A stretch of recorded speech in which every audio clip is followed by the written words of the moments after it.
Bonjour à tous, alors aujourd'hui on va faire une vidéo en ces temps de confinement. J'ai décidé de faire une vidéo de mes pavés. Alors même si je compte pas tout lire et même si j'en lis même aucun, mais je pense que je vais quand même en lire quelques-uns. Je vais vous faire aujourd'hui une vidéo sur les pavés que j'ai dans ma palle. Vous pouvez me dire vos pavés et puis ça peut vous donner aussi des idées si vous les avez. Vous pourrez les lire ou peut-être les ressortir de votre bibliothèque. Alors, donc, j'en ai, il me semble, 15 à vous présenter. Donc, je vais commencer par les Stephen King. Parce que, alors, il y a les sagas et les pavés en one shot. C'est-à-dire, je referai une autre vidéo, peut-être dans 15 jours, sur les sagas. Pas que Stephen King, mais sur les sagas aussi. Hein, on a bien le temps de lire. Là, je fais juste les pavés one shot. Donc, premier pavé que moi j'ai un petit livre de poche, mais quand même de Stephen King, c'est 22-11-63. Donc voilà, donc forcément, il n'y en a pas un dans les échos que j'ai entendus qui a été négatif par rapport à ce livre. C'est un thriller fantastique.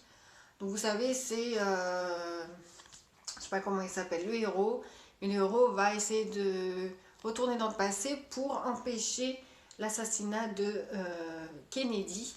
Voilà, un des événements qui a aussi traumatisé King et qui fait beaucoup référence. Il en a fait un livre dessus, il s'est dit c'est bon, j'en sors un livre et il a pondu ce truc. Et je pense que, de toute façon, je vais le lire, même si pas en ces temps de confinement, je le lirai. De toute façon, c'est du King. Donc voilà, un beau pavé. Si vous ne l'avez pas lu, vous pouvez le lire. Je pense qu'il y a combien de pages? Parce qu'on parle de pavé. On peut mentionner les pages quand même. Allez, 1040 pages. Ensuite, j'ai de Stephen King Brume. Voilà, donc un pavé tout de suite. Il fait, allez, 630 pages. Voilà, c'est écrit. Ouais. Pour 22,63 €, regardez. 1000 pages, plus de 1000 pages, et c'est pas écrit gros. Hein. C'est vraiment une pavasse. La Brume, il me semblait que c'était des nouvelles. Je pense pas. Dites-moi. Si. C'est quoi ça? Brume, c'est un recueil de nouvelles, non? Vous connaissez? Donc là, j'aime beaucoup la version. C'est Albin Michel. Alors, ça a été sorti. C'est sorti en 87. Voilà. Alors, le titre, j'aime bien savoir les titres originaux. Skeleton Crew. Skeleton Crew. Donc voilà, Brume. Si jamais vous l'avez dans votre palle, c'est le moment de sortir si vous voulez lire des pavés. Un autre pavé de King, Insomnie. Alors c'est pareil, Insomnie pareil, Albert Michel font des bons... voilà, un peu plus de 700 pages. Donc c'est pareil, je pense que c'est du fantastique aussi ça. Angoisse, fantastique, je sais pas trop. Voilà. Derrière c'est marqué à cause de ça, du roman ça, vous aviez passé de longues nuits blanches, après insomnie, vous ne dormirez plus jamais comme avant. Bon, en même temps. Bon, voilà. Autre pavé de King. Alors j'ai retiré les jaquettes parce que je trouve les livres magnifiques, même si les jaquettes étaient très belles. J'avais fait une story sur Insta il y a peu de temps. On n'avait plus d'actualité, hein, mais voilà, je retirais toutes les jaquettes, même des Zola, les Rougon-Macquart, j'avais retiré. Même les jaquettes sont très belles. Voilà, je trouve que ça fait beaucoup plus authentique comme ça. Puis c'est écrit droit. Pas besoin de se pencher la tête et avoir un torticolis. Voilà, en 92. Et là, Bazar fait, que je me spoil pas, 670 pages. Donc, un beau pavé, c'est la même chose. Un très beau pavé. Par contre, j'ai plus la synopsis. Hein, donc, voilà. Donc, de toute façon, c'est du thriller fantastique, je pense, pour King. Et le pavé du pavé de King, et qui est malheureusement d'actualité, j'arriverai même pas à le porter à bout de bras. Pareil, j'ai retiré la jaquette. Regardez-moi ça. Le fléau. Alors ça, si c'est pas du pavé, il est tellement lourd, je sais même pas si je vais réussir à le lire en fait, rien qu'à tenir les pages, sans me spoiler s'il vous plaît. Sans me spoiler. Alors, 1170 pages à peu près. Donc près de 1200 pages, vous avez le bazar, je veux dire, le fléau. Donc voilà, il me semble que c'est un virus qui touche sûrement une petite ville des États-Unis, Cherokee.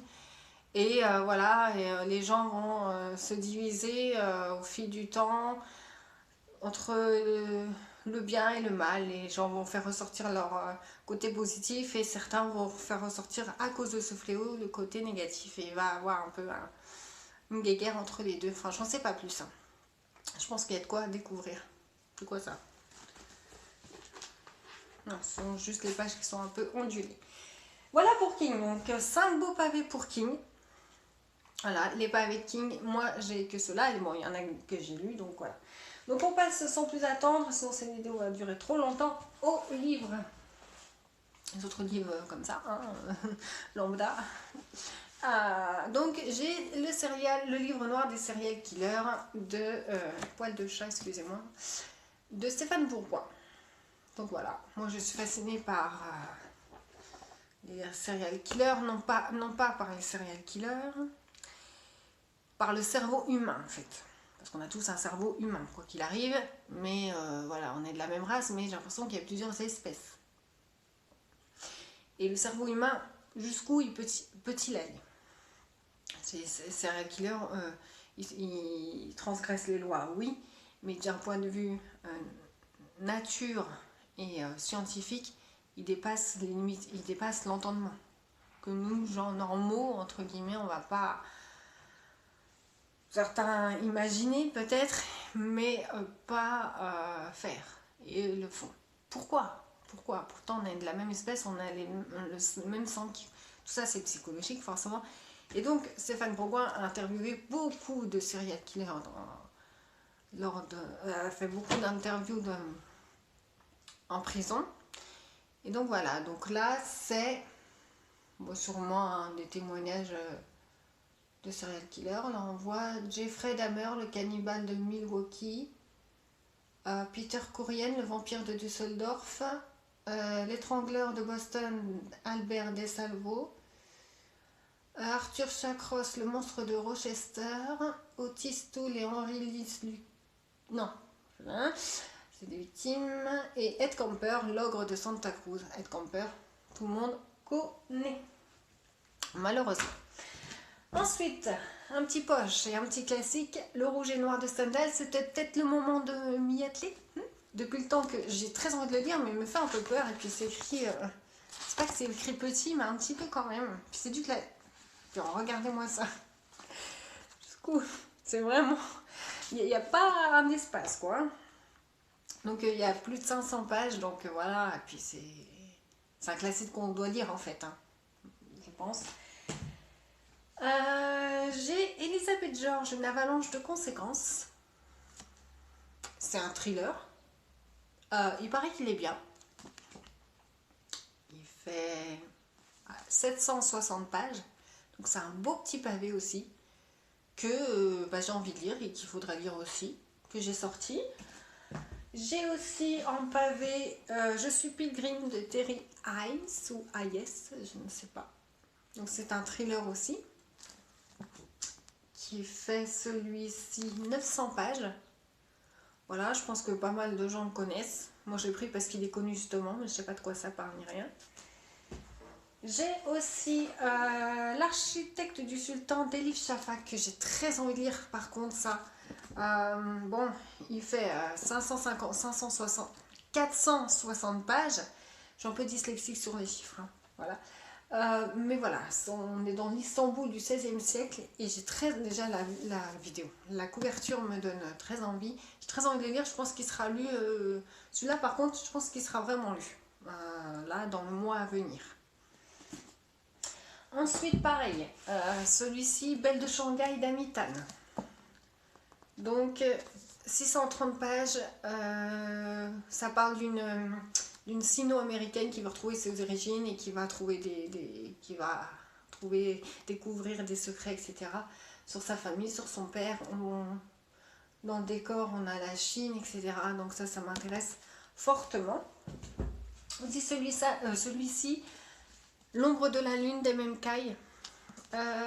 pareil, la couverture magnifique. Je l'ai eu comme ça, hein, dans une boîte à livres. J'ai vu le titre et la couverture, tout ça. Ça m'a donné envie. Et puis voilà, puis des petits dessins comme ça à l'intérieur. Et celui-ci, plus qu'une envie, il m'intrigue. Il m'intrigue beaucoup. Peut-être qu'il ne se passe pas grand-chose, mais en tout cas, il m'attire beaucoup. Un livre aussi. Un autre pavé, les Dean Koontz, La dernière porte. Donc un maître de l'horreur, voilà, Dean Koontz, que je n'ai jamais lu comme auteur. 650 pages. C'est un beau pavé et je ne sais pas si je le lirai, je lirai peut-être en période d'Halloween, etc. Je vous présente quand même si ça peut vous donner des idées, si vous l'avez, voilà. Voilà, puis même pour le plus tard. Donc voilà. Voilà.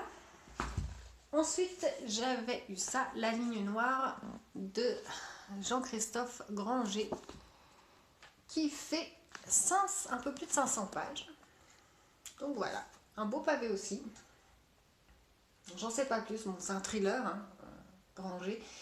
Il existe quelque part en Asie du Sud-Est, entre le tropique du Cancer et la ligne de l'équateur, une autre ligne, une ligne noire jalonnée de corps et d'effroi. Alors comme ça a l'air très alléchant. Après je me méfie, hein, parce que les phrases, voilà. Si c'est à la hauteur de la phrase là, je serais comblée. Et puis un dernier pavé que j'ai sorti de ma bibliothèque, que j'ai aussi, Le cercle de la croix de Yann Pierce. Voilà. Alors déjà, très belle couverture. C'est Belfond qui faisait ça. C'est... Oh là là, c'était quelle année ça? Je sais. 97. Je croyais ça plus vieux. Donc je ne sais pas du tout de quoi ça parle. Mais ça m'intrigue. Franchement.